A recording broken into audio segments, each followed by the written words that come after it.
Hey everybody, Eli Hoff, Ben Frederickson, your usual Eye on the Tigers crew. We're talking a little bit of Missouri and South Carolina this weekend. It's a top 25 matchup, both the AP poll and the college football playoff rankings. Missouri trying to find a way to claw its back into CFP discussion, into the college football playoff bubble. Uh, it's a big game stakes wise. Mizzou needs a win to have a chance there. South Carolina's been a red hot team.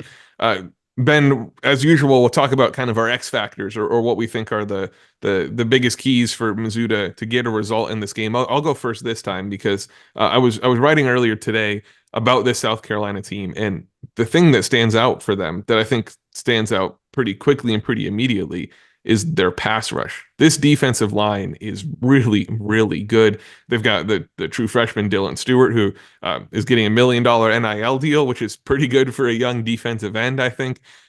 They're third in the nation in sacks. All this to say, there's a lot of talent up front for South Carolina. And simple as it may be, Missouri's going to need to find a way to try to take some of that pressure off, to halt that in some capacity. And this is something where no matter who's at quarterback there for Missouri, it's going to be uncertain again. We think this is going to be really important. If it's Brady Cook and he's not exactly perfectly healthy, he's been pretty banged up with multiple injuries at this point, Mizzou's going to need to give him some level of room to breathe back there. You don't want him having to run too much on that ankle. You don't want him to risk smacking that hand on another helmet, and you want to give him time to reacclimate just to what this is going to take. It's going to be key there. It's also going to be key if it's Drew Pine back there. He's a quarterback who statistically, his completion percentage drops in half when he's under pressure versus when he has a clean pocket. No, that's not that crazy. Most quarterbacks are better when they have a clean pocket, right? But it's so important for Drew Pine to have success. So whoever's back there from Missouri is going to really be wanting the benefit of some clean pass blocking if they're going to get a result. But I'm curious for you, Ben, as you look at these teams in this matchup, what do you think is the X factor for Missouri? Well, I'll take the defensive side. Obviously, South Carolina's defense is as disruptive, as chaos causing as any in the SEC. But the South Carolina offense, it's not exactly the best protector of the football. So how do you answer chaos? Create some of your own. I thought the Missouri defense did an outstanding job against Oklahoma, a team with another very solid defense, of giving its challenged offense multiple chances. You create 4 turnovers in that game. Of course, we will always remember the Zion Young scoop and score to clinch the win, but turnovers, 3 other additional turnovers created on top of that.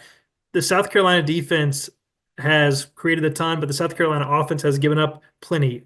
More than twice as many turnovers given away by the South Carolina offense than Missouri's offense has, despite some of its limitations with its quarterback uncertainty. So this offense is going to have to score. It's going to need to get decent QB play, but this defense has to carry the weight now. And one of the ways they can take the edge off of South Carolina, perhaps creating a fumble or picking off a pass, they got a great defensive secondary, is to create some of their own. So hopefully they can take the 13 points scored off of turnovers, the four turnovers created, and roll that momentum into this game against the South Carolina offense that can be a little careless with the ball at times.